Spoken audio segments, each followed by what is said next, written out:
Stuff Podcasts.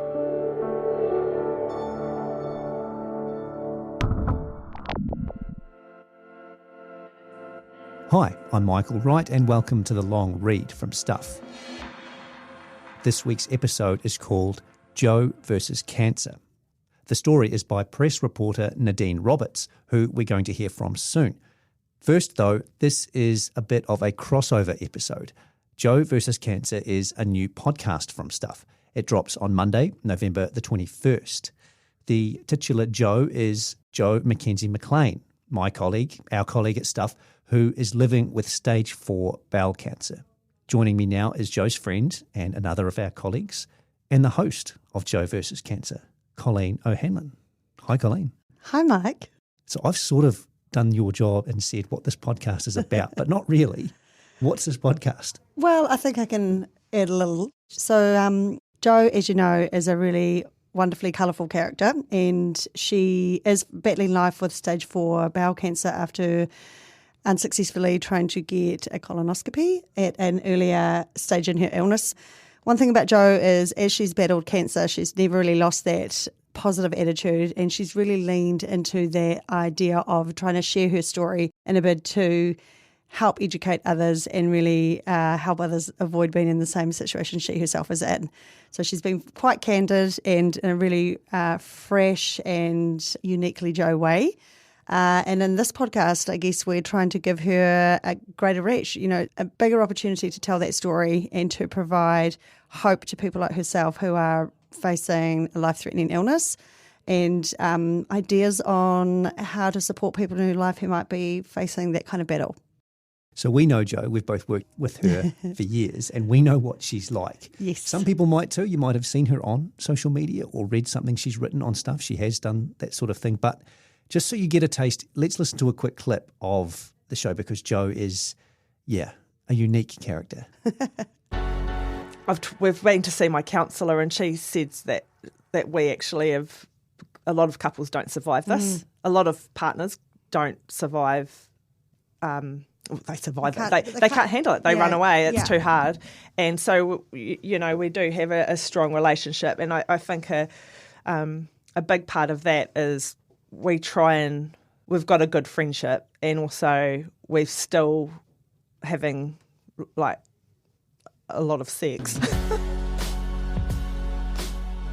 How did this come about, this pod? It's a great idea, but it's not sort of beating you over the head as something that must be done. Where did it come from? Right. So Jo herself already made content, and I did see, I saw on Facebook a particular clip that really resonated with me, which was, here are questions to not ask somebody about their cancer prognosis. And I felt when I watched that video that I could, with the best of intentions, have asked some of those questions myself. Like what? What sort of things? Maybe what is your prognosis even? And, I learned from Jo that although that might come from a place of caring about that person, she has found that very confronting and quite hurtful, even if well-intentioned.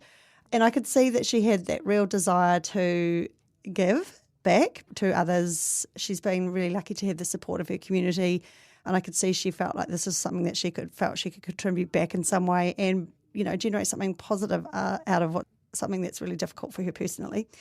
So really I just, I flicked our audio team an email and said, I think Jo is a sitter for a podcast. She's got a really important story to tell that I think will resonate with a large part of our audience. And also because she's a really larger-than-life character, and she's fun and engaging and, lively, and I could just see that she's a good listen. And I didn't really propose that I be involved in the podcast, to be fair. I just proposed that it was a podcast in waiting, and I think as the idea evolved, there was a need for somebody to be in the studio with Jo, and hence, my involvement. So the pod is you two talking? Yes. For how many episodes? 6. 6, yes. How did that go? Well, it was both Jo and I are talkers, verbose, I would say. Yes, talkers for sure. So I don't think we had any worries about, awkward silences. I think we were probably a bit more, the episodes were a loose structure, but we were a bit worried by loose, I suppose, because we have got a lot to talk about between us, and we wanted to be sure that we delivered a really, polished and useful episode and, take people along for the ride, but not just waft along. We wanted to create content that was meaningful as well as an easy listen. So I guess we sat across from each other in that very first episode and looked at each other, and I could see that we were both thinking, well, here goes and let's see what happens. And as it always is with Jo, it's a very natural and easy conversation to have because she's just so open and you can ask her anything. All right, thanks, Colleen. Let's listen to the story now. Here is Nadine Roberts reading her story, Jo versus Cancer. In a tiny room, two friends chat about the parallels in their life: career, marriage, children, and divorce. And then comes a pause to acknowledge the moment the lives of Stuff journalist Jo Mckenzie Mclean and Colleen O'Hanlon diverge forever. They sit across a table, as they do in life, one facing her future, the other her mortality. Yet the only physical clue to what Jo faces is a plastic Ziploc bag holding bunches of ominous brown medicine bottles with white prescription labels. It's surreal. Her eyes are clear and bright, her smile wide and her laugh ebullient. She's engaging, her words warm with her trademark southern burr. Looks can be deceiving. As the pair endeavour to put down Jo's thoughts on the illness that threatens her life, the energy leaves her. Like a battery draining, she struggles to gather her thoughts into eloquent sentences. Oh, sorry, I'm just trying to think of how to articulate. By day 3 of recording Jo v Cancer, she takes frequent breaks to pop pills and gather her scrambled thoughts. I find it really hard. Leaving her hotel bed on the final morning takes extraordinary willpower, the kind that's become Jo's trademark since a doctor brutally relayed the news in January 2021 that she had cancer, and it didn't look good. The trauma of that moment and the way in which it was relayed has never left her, and is one of the reasons she has decided to allow her cancer journey to be made public. True to the giver Jo's friends say she is, and at a time when she feels most vulnerable, she has chosen to bear an unfiltered view of the ugly, often dark future she faces. But that's not all she wants you to see. There's the laughter. Lots of laughter as the pair recount the funnier parts of her story. It's kind of like a balding man. You know how bald men start growing facial hair? So it fell off your head and grew on your face. Yeah. Like even the kids noticed it and they were laughing, saying that I was growing a beard faster than my son. Inevitably, though, mortality is never far from Jo's thoughts. She knows she has to be realistic. She has to plan for the worst while hoping for the best. But how do you prepare children for their mother's premature death, should it happen? What words do cancer sufferers want to hear from friends and family? How could her mess of a diagnosis that delayed treatment be altered so that others don't suffer in the same way? Most of all, she wants to normalise cancer conversations and break the stigma around a subject we hate to talk about, until we have it. That stigma is something Jo knows all about after her brother Chris died by suicide in 1999 following steroid abuse which caused changes in his personality. Just 20, Chris was living and working in Invercargill while his sister finished her 3rd year at the University of Otago. Jo's life altered forever when her stepdad called to tell her Chris was dead. In the days, months and years following his death, there were many difficult, jilted conversations. People crossed the street to avoid talking to her. Not long after Chris's death, a university counsellor told Jo she must be embarrassed about the way her brother died, to which she walked out. In many ways, Chris's death has shaped the way in which Jo is tackling her own death sentence. The feeling of having no control over life and the profound impact of grief has been reimagined and crowds her thoughts, particularly when she thinks about the future for her children, Morgan and Travis. I know what it's like to live with that huge grief, she says, and I'm actually petrified of leaving that gap in my children's lives. That loss does really scare me because I've been there. And while the physical side effects of cancer treatments have been cruel and often out of her control, Jo wanted to make the podcast because it was something she could still choose to do. More than that, she believes Chris's death taught her not to take life for granted. At Southland Girls High School, Jo's aptitude for English was evident, leading her to study English literature at university. But her brother's death brought her back to Invercargill to be close to family and opened a door to journalism. Always a writer who kept meticulous diaries, Jo's talent quickly emerged as a sub-editor and advertising feature writer at the Southland Times. Editor Fred Tullett offered her the popular Uptown Girl column and encouraged the young cadet into formal training. Jo studied postgraduate journalism at the University of Canterbury. Stints in Rangiora at a community paper for the press followed, before a move to the Christchurch newsroom, where she worked the graveyard shift of 5 p.m. to 1 a.m. for 3 years, specialising in crime writing. The round gave Jo opportunities to work across the big Christchurch stories of the time and talk to families in the worst moments of their life. Giving victims justice was important, and her ability to connect with those suffering from trauma and grief was encapsulated in an interview she had with a slain prostitute's father. For years afterwards, the father would get Jo to write the memorial notice for the anniversary of his daughter's death. He contacted her again recently when he heard of her diagnosis, something she appreciated deeply. Another man Jo interviewed, whose wife died of a brain aneurysm, reached out as well. By her own admission, Jo has always been more Bridget Jones, with my ass coming down the fucking fire pole, than Orla Guerin, the famed war correspondent, although she does now regret not working overseas. Lately, she has used her skills to share her journey from diagnosis to treatment, writing poignant stories to make readers both weep and chuckle. "I just love my job," she says.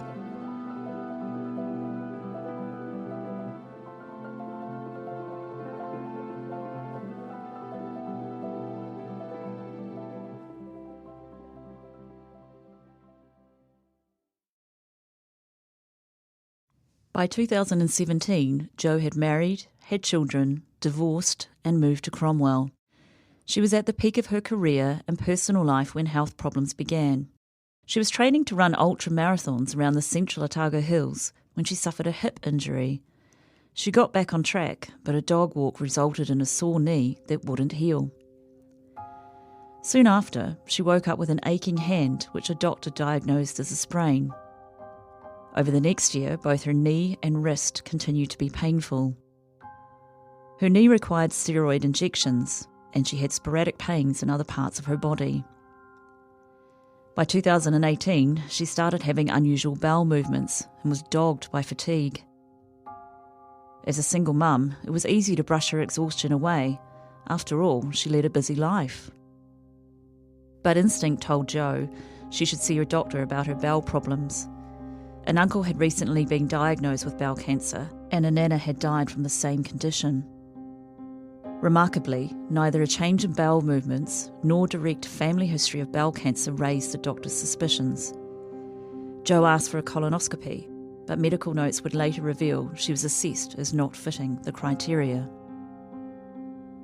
Still unwell, she went back in November 2018 and again demanded a colonoscopy. This time she was told that she didn't fit the criteria because she didn't have blood in her faeces. Even when she began to have shortness of breath, she was told she was fine. Jo wondered if she was a hypochondriac. "I should have pushed harder," she says, "but I trusted the doctors." So she endured endless trips to doctors who never indicated anything was amiss. Nothing changed until December 2019, when Jo started feeling seriously ill.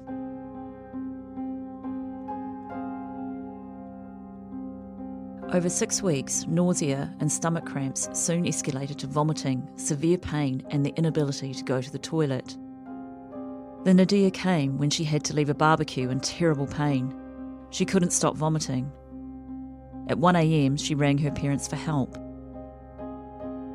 Initially, an on-call doctor told her over the phone that little could be done if it was a gastro bug, but they advised Jo to go to Clyde Hospital if it got worse.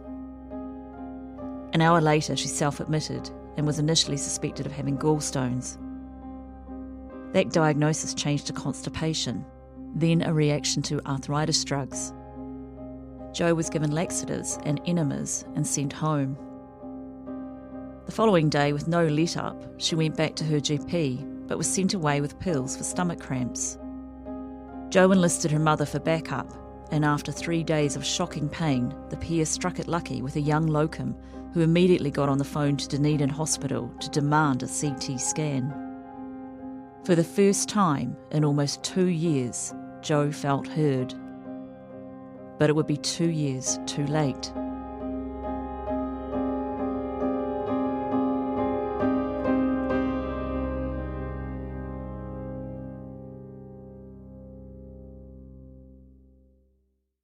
Due to a breakdown in equipment, Jo had to have the CT scan at Clyde Hospital. A doctor told her there was a 99% chance the scan wouldn't show anything abnormal. But the next day, her mother's birthday, Jo's world imploded.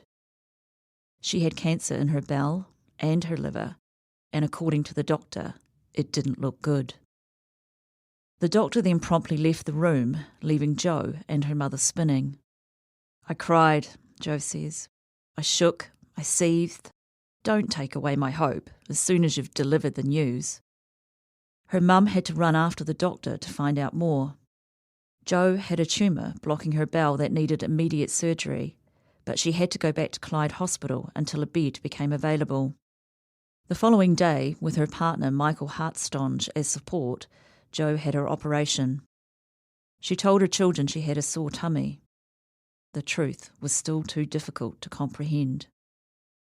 Now, with a stage 4 diagnosis, meaning the cancer has spread beyond her bowel and into her liver, Jo is fighting for every day. She is understandably angry at what might have been. God, I should have pushed harder, she says, changed doctors or done something, because my story might have been a lot different. Since then, Michael has been a constant support to Jo. The pair have known each other since childhood, although they didn't become a couple until 2018. For Jo, though, their relationship seemingly started much earlier. A primary school teacher once discovered a love letter she'd written to Michael. Jo was mortified to be found out, then strapped for good measure, as was the norm at the time. While she might have suffered for love, Jo also used it to her advantage. When she wrote a story about it in high school, she got an A+. Their bond has meant Michael has been able to push Jo on the days she struggled to get out of bed. He knows how far he can force the issue. I just try to keep her facing forward, he says. Not knowing what the future holds also frustrates Michael. It's difficult to make plans and cope with such a busy timetable. But behind it all is an impregnable love for the strong, independent woman he admires, especially as she endures endless chemotherapy treatments cheerfully. We are fighting the fight, he says, and the goal is to beat it.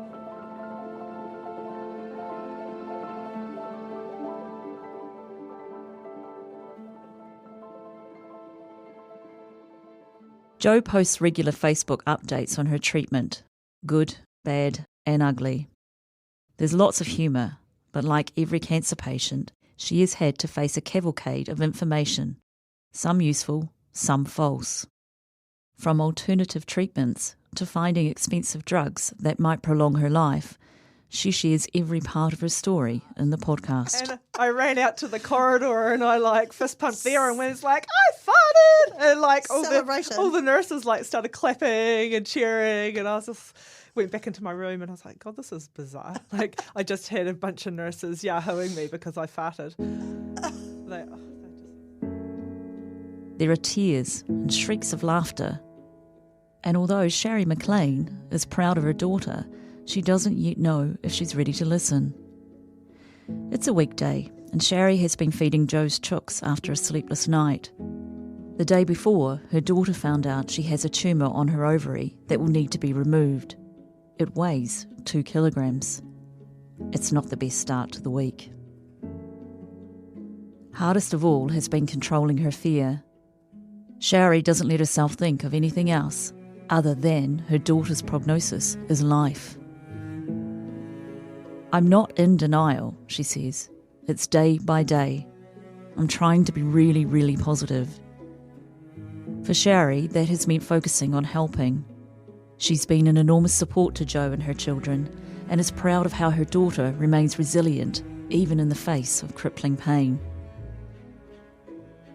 After her son Chris passed away, Shari vowed she would do everything to keep her surviving daughters safe and well. But it's Jo who is helping everyone around her cope with the very thing that threatens to take her away. Through laughter, she still manages to lift everyone around her, and even though her podcast deals with difficult topics, it's also a privilege to get a candid insight of a battler who refuses to give up. And that's something her mum is grateful for. I used to get really frustrated with how bolshy she was, Shari says. Now, I'm really happy that she is.